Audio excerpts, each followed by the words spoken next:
So I recently took a week off. So all last week I didn't pick up a single weight. I just went on walks and I didn't train.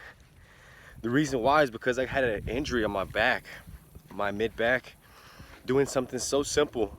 I strained my back and I tweaked it, so I wasn't able to move. You know, doing the most simple movements would hurt. It hurt bad, so I decided to take a week off. Because when that happens, that's a sign that you're overtraining. That's a sign you need to take some rest, deload. So that's what I did. And I noticed when I was on the couch, when I wasn't doing anything, like in my downtime, I got really depressed, very depressed. I gained like 9 pounds, I think, over this past week.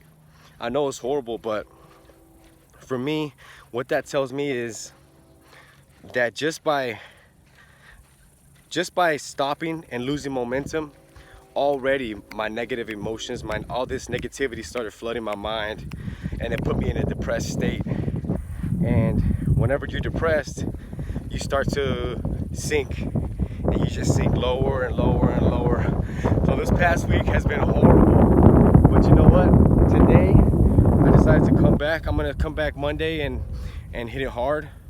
But today, I decided to come for a walk at Waterloo. So I started walking, and when I got to the woods, I was like, you know what, let me try to jog. So as soon as I took the first 2 or 3 steps, I couldn't stop. I started going faster and faster and faster, and I noticed this huge smile come across my face. I was just grinning from ear to ear. But what that tells me is like my body, my mind, my essence was like, hell yeah, this is who you are. This is what you do, Joseph. You don't sit around and mope all day. This is what you do. So by the end of the lap, I'm just taking 1 lap today, just to test out the waters, make sure I'm not gonna hurt my back again, make sure everything's okay. So everything seems to be all good. So I'm gonna be hitting it hard, but this time around, I'm gonna make sure to schedule in rest days, not even rest days, like deload weeks, major time off for my mind, my body, and just to give myself time to recharge. But yeah, so that's just a tip from me to you. Like, don't lose momentum, because the more you sit and mope, the more you're gonna feel like shit. The more you consume negativity, like automatically, for some reason, all this negativity starts flooding into my head. All this fear, this doubt, this anxiety, literally started flooding into my head. And when people say, oh, I have anxiety, or, you know, I'm ADD, or I'm ADD, I think I am too. But you know what? I don't use it as an excuse. I think everybody has got a little bit of anxiety, a little bit of negative thoughts in their head, you know, that we live with every day. But you know what my problem was? I was just so busy. I just kept myself so busy that I didn't hear him. I just blocked it out. And I developed that new identity.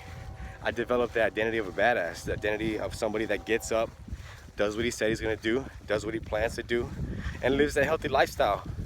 And that's what I have been doing. And this past week, I felt like shit, like straight up shit. I was like, man, this is not me, bro. My confidence was hurting. My energy was so low.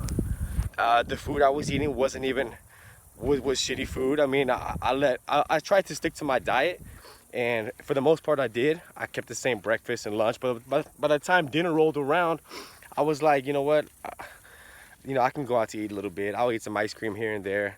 And when that happened, it was like I couldn't stop myself, bro. I was like, man, this is what you deserve. It's pretty much what I was telling myself subconsciously. This is what you're acting like. This is the type of person that eats this stuff. This is what you deserve. And if that doesn't speak wonders to you guys, I don't know what else does. So start with your habits, start with your behaviors. Get up, go for a walk, clean the house. Do what you say you're gonna do. And you'll start rewarding yourself and treating yourself and eating and consuming all the things that you should be consuming. This whole week, I wasn't even listening to affirmations. I try to listen to affirmations. I try to listen to some positive stuff, but it's like I didn't want to hear it. It's like I was I don't know how to explain it, but one good thing that came from this is that I had time to be in silence. I had time to think to myself. Negativity, you know, I sorted out all these negative thoughts. Why am I feeling this way? Why is this thought coming to my head? I didn't judge myself for it. I just looked at it and I observed it and I just kept moving on. But what I found out was that maybe sometimes we don't need to jump right into things head first. I mean, we need to take action, take risks, but take calculated risks. And it wasn't for me. If it wasn't for the injury and me slowing things down, I would never have found that out. So in a way, it was kind of a blessing. But yeah, so from here on out, I'm gonna be changing the way I think about things, changing my mindset, and keeping good, healthy habits, no matter what, even in my low times. Because my grandma was in the hospital. It was my birthday week. I've never felt more depressed, you know, more shitty in my life. I was like, man, you know, just little things like that. And I'm gonna take it as a learning experience. That's all we can do. And I decided to share and make a video about it. But yeah, if any of you guys are going through that depressed stage, just get up, pick yourself up, start moving, start writing things down, and do what you say you're gonna do. And it may sound crazy, but once you start doing that, you start to gain some momentum. But don't lose that momentum, because it's real easy to fall into the shitter. And when you feel like shit, you eat like shit. When you eat like shit, you think like shit. All right, guys. I hope y'all have a good one.